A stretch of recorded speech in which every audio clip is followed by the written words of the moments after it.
living in a healthy way. And what does that include? Well, that includes living with yourself in peace.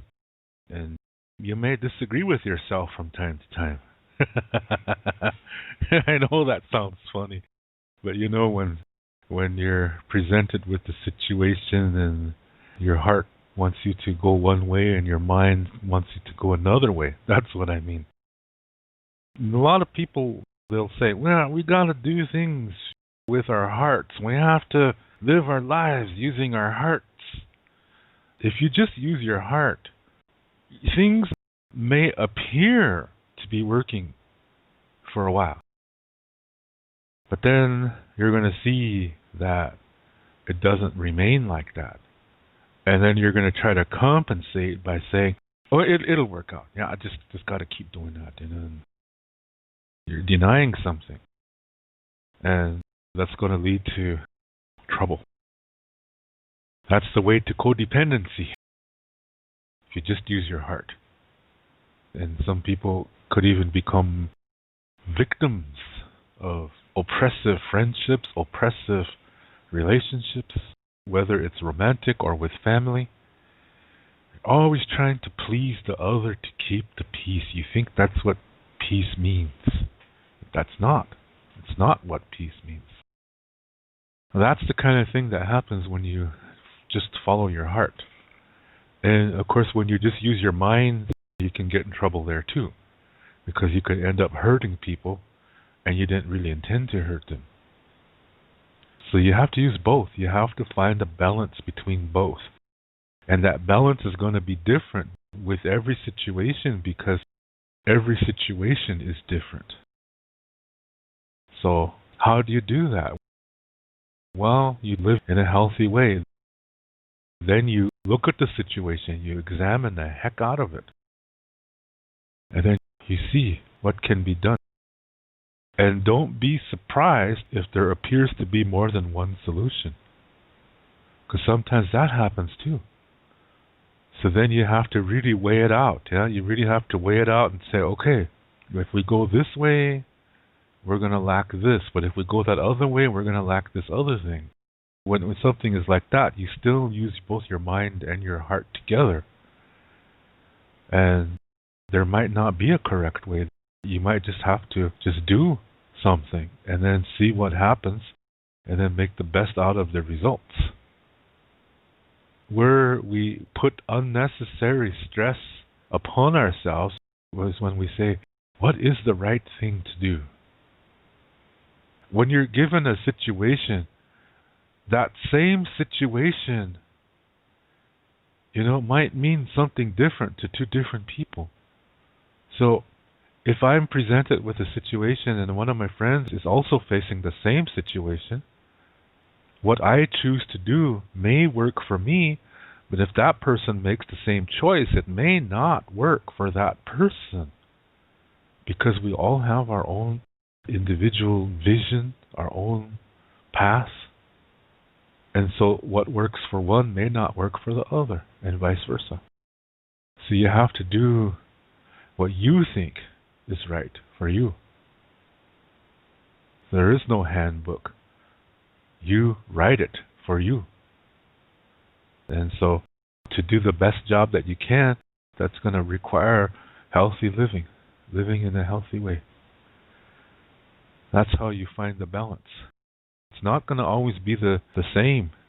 So you have to really be in the present moment, in the here and now.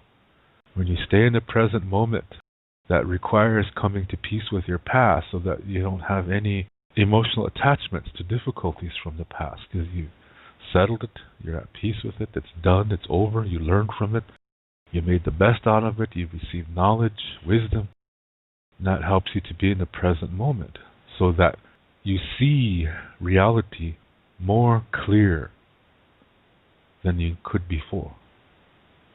That's why it's important to come to peace with yourself, so you can live your life, so that you can see more of what's going on around you and inside of you too. That's the way it works. That's why we have to use both our minds and our hearts. We have to use them both. We can't just use one or the other. And a lot of times you hear unhealthy people say, well, the reason why the world is messed up today is because it's a white man's world, and the white man only uses his head, and that's why he does all these things. He has no feeling. He has no heart. That's what Indian racists talk like that all the time. And then they'll say, well, see, Indians, we use our heart. That's why we're better, is basically what they're saying. But just using your heart, I mean, look at our situation today.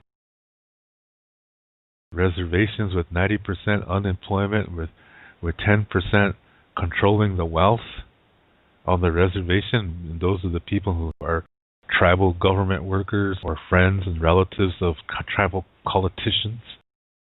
And they need to keep that 90% poor so they can have money. We're against each other. Now, how did we get like that?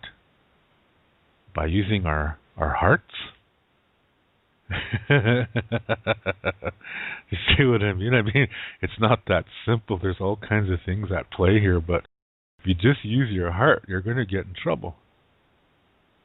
One of my past relationships, I was faced with a decision like that. I was in an international relationship, and I had to think. My mind was saying, right now, this is not possible. We're talking about the early 1990s here. There was no internet at that time, and the international calling cards were not yet in existence. So the only way to keep in contact with each other cheaply was through snail mail. If you don't know what that is, it's regular mail. And if you send it air mail, maybe it gets there in a week. And if you want to use a telephone, you have to make it really short. And then you have to make plans. Somebody spends several months here in one country, and the other person spends several months in the other person's country and stuff like that. And my mind was saying, that's not going to work, because you have to be in the same place for the relationship to happen. Long distance it's a doorway to a relationship. It can lead to a healthy relationship. It can be a beginning, but it is not the relationship. It can only be a beginning. That's what my mind was saying.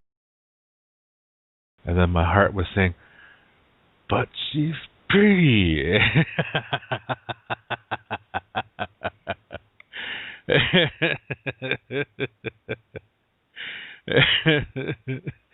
Oh, shoot.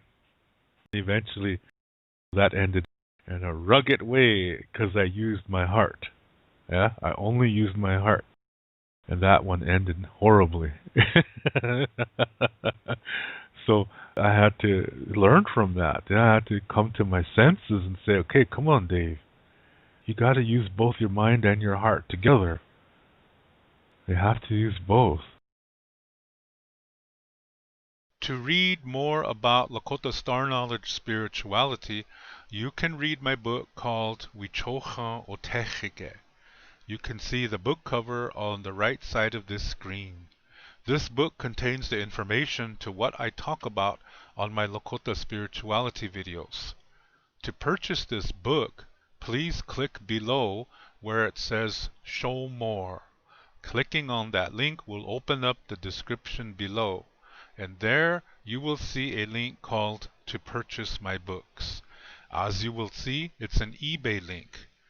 Click on that eBay link, and there you will see the information to get this book. Lila Pila Mayelo. Thank you very much.